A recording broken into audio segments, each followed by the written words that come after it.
ছাগল পালনের কথা ভাবলেই আমাদের মাথায় কি আসে? হয়তো গ্রামের একটা সাধারণ ছবি, তাই না? কিন্তু যুগটা এখন ডিজিটাল। আর এই যুগে সঠিক পরিকল্পনা থাকলে ছাগল পালন কিন্তু একটা দারুণ লাভজনক ব্যবসা হতে পারে। চলুন আজ সেই আধুনিক ব্লুপ্রিন্টটাই একটু ভালো করে জেনে নেওয়া যাক। একটা সময় ছিল যখন এই কথাটা খুব শোনা যেত, মানে ছাগল পালনকে দেখা হতো শুধু গ্রামের গরিব মানুষের একটা উপায় হিসেবে। এটা যে একটা বড় ব্যবসা হতে পারে সেই ভাবনাটাই তখন ছিল না। কিন্তু সেই দিন আর নেই। এখনকার সময়ে ছাগল পালন একটা বিশাল বাণিজ্যিক শিল্পে পরিণত হয়েছে, যেখানে আধুনিক প্রযুক্তি আর স্মার্ট প্ল্যানিং দিয়ে অসাধারণ লাভ করা সম্ভব হচ্ছে।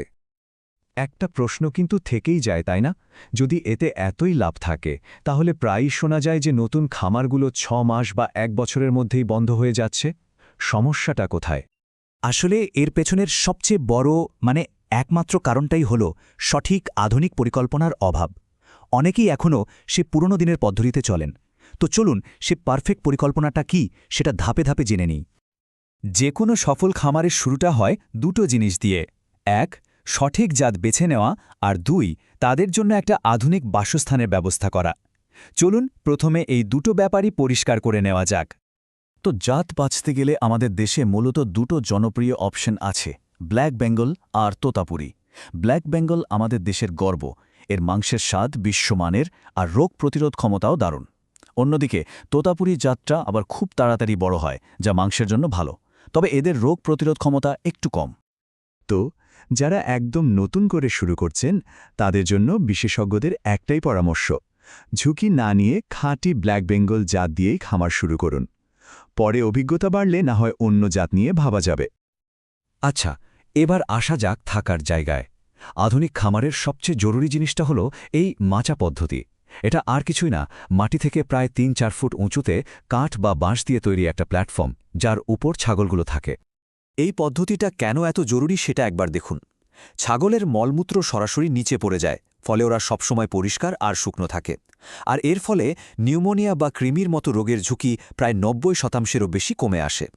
সাথে ভালো বায়ু চলাচলের সুবিধাও তো আছেই। ওকে, তো খামারের ভিত্তি তো তৈরি হলো। এবার খামারটাকে যেটা সামনে এগিয়ে নিয়ে যাবে, মানে এর ইঞ্জিন, সেটা হলো ঠিকঠাক খাবার আর স্বাস্থ্য সুরক্ষা। লাভ হবে না লস, তা কিন্তু এই দুটোর ওপরেই নির্ভর করে। এখনকার বাণিজ্যিক খামারগুলোতে একটা কনসেপ্ট খুব জনপ্রিয়, আর সেটা হলো জিরো গ্রেজিং। এর মানে হলো ছাগলকে মাঠে চড়ে খেতে দেওয়া হয় না, বরং ওর যা যা খাবার দরকার সবটাই ওর থাকার জায়গায় পৌঁছে দেওয়া হয়। এতে খাবারের পরিমাণ আর পুষ্টিগুণ দুটোই নিয়ন্ত্রণে থাকে। এখন বাইরে থেকে সবসময় খাবার কেনা কিন্তু বেশ খরচের ব্যাপার, তাই সবচেয়ে ভালো বুদ্ধি হলো বাড়িতেই সুষম দানাদার খাবার বানানো। স্ক্রিনে যে ফর্মুলাটা দেখা যাচ্ছে, এটা 100 কেজি মিশ্রণের জন্য। এই খাবারটা ছাগলের দ্রুত বেড়ে ওঠার জন্য অসাধারণ কাজ করে। খাবারের মতোই জরুরি হলো স্বাস্থ্য। রোগের চিকিৎসা করার চেয়ে রোগ প্রতিরোধ করা কিন্তু অনেক বেশি সহজ আর সস্তা। আর তার জন্যই এই হেলথ চার্টটা ফলো করাটা মাস্ট, বিশেষ করে পিপিআর ভ্যাকসিন। এটাকে তো ছাগলের প্লেগ বলা হয়, আর প্রতি 3 মাস অন্তর কৃমিনাশক দেওয়াটা একদম বাধ্যতামূলক। আচ্ছা, অনেক তো টেকনিক্যাল ব্যাপার জানা হলো। এবার আসা যাক সেই আসল কথায়, টাকা পয়সার হিসেবে। মানে একটা মডেল খামার থেকে আসলে লাভটা কেমন হতে পারে। চলুন একটা মডেল ধরে হিসাব করা যাক। ধরা যাক খামারটা শুরু হচ্ছে 20টা ফিমেল ছাগল, মানে ছাগি, আর একটা ভালো জাতের পাঠা দিয়ে। তো ছাগল কেনা, মাচা স্টাইলের ঘর বানানো আর প্রথম 1 বছরের খাবার দাবার, ওষুধপত্র, এই সব মিলিয়ে শুরুতে ইনভেস্টমেন্টটা দাঁড়াবে প্রায় 4 লক্ষ টাকার মতো।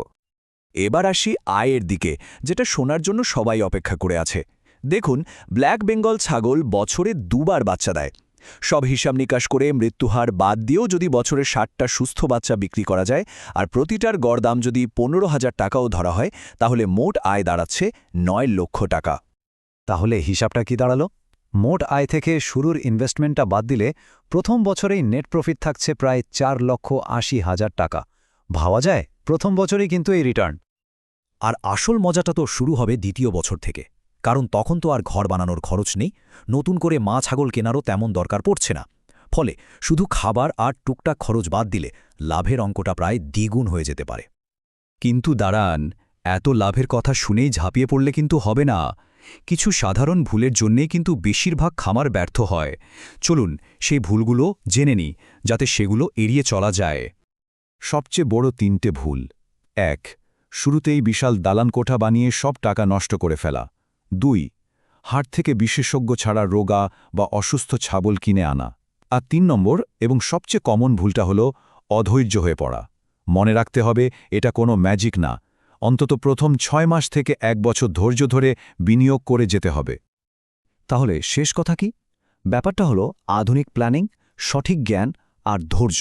এই 3টে জিনিস যদি একসাথে মেলানো যায় তাহলে ছাগল পালন কিন্তু সত্যি একটা দারুণ উদ্যোগ হতে পারে, নিজের পায়ে দাঁড়ানোর আর বড় স্বপ্ন দেখার একটা অসাধারণ পথ।